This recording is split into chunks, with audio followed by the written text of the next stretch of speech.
Favorite day of the year? My birthday, wedding anniversary. Nope, it's Sphero Edu app update day.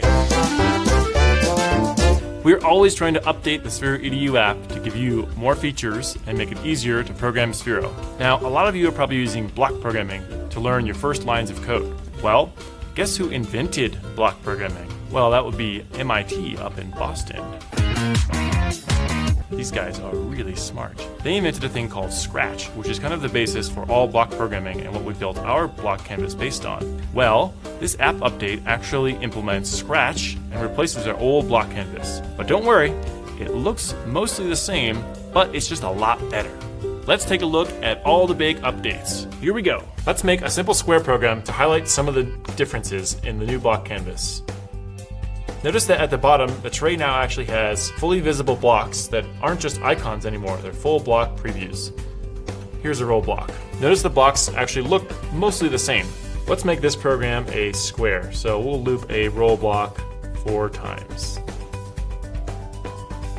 Now, when I pull in an operator, notice that the basic operator is actually collapsed about 6 different operators into one. Here I'll pick the addition operator. Sensors basically work the same, where I can embed a sensor block into an operator. I can add 90 degrees for my square, set a speed, and set a duration. Now, another difference with this block canvas is that I can actually move all the blocks around, whereas in the old canvas they were pinned to the left side. But let's say I have a bunch of messy blocks around and things aren't very organized. I can go to the overflow, click clean up blocks, and everything now automatically adjusts to the left side. Let's get rid of these blocks that I don't need for my square.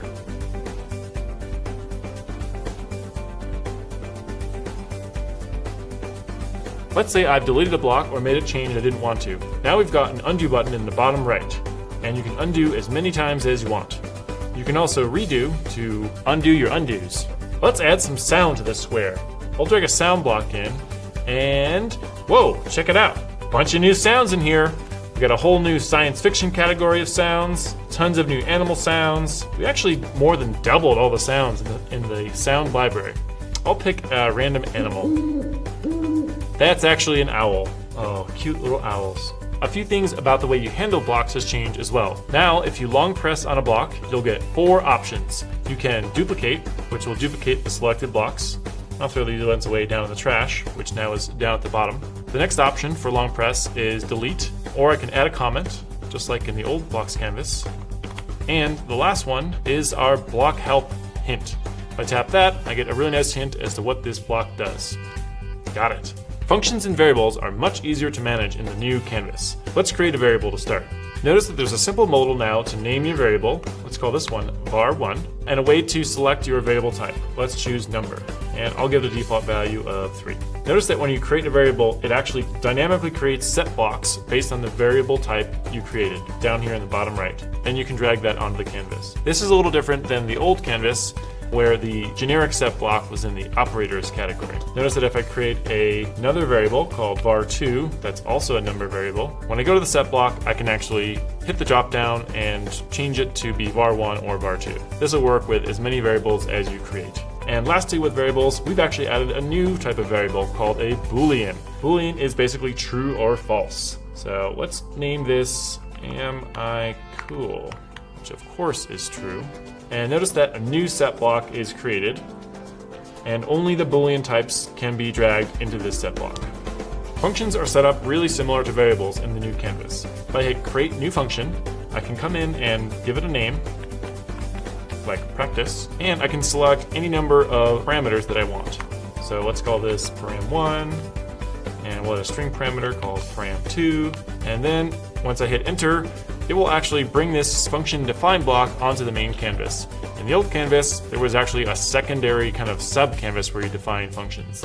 This is much simpler. Now I can just come and start adding blocks to my function. Then if I want to actually call the function from the main loop, I come down back to the canvas tray and drag that function in wherever I want it to be called. And I can actually change the parameter values right from here.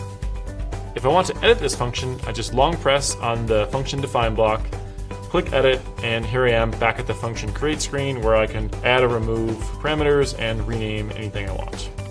Looks like that cleanup blocks tool will be really useful right now. Oh, there we go, very pretty. A cool new block that we've added are trigonometry functions. If you go to operators, notice that you can come down here to the bottom right, select the trig operators block, and embed it in any oval bubble, and select sine, cosine, tangent, or all the arcs. Pretty cool stuff. The great thing about the new Canvas is that it's also compatible with all of your existing programs. Loving me some new features. Don't you just love App Update Day? It really is the best day. I mean, you can't argue.